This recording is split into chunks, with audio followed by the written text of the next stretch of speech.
Hey, this is Bill with my UniPost, and we use a gas pounder to pound these in a lot quicker and faster.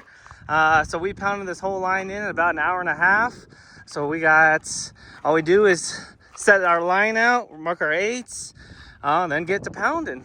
Get a straight line with our string, pound 66 inches. We make a small mark and then pound right to the string on the ground. Set the string wherever you want, height-wise, and then pound them in.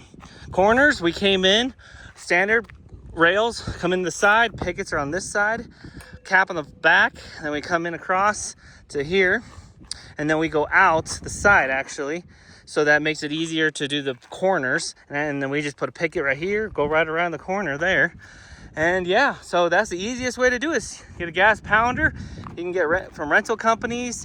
Every brand has one. They use adapters on the top, bottom, I guess, but adapter right here so it fits around there. And yeah, makes it real easy and quick. Pound them all in.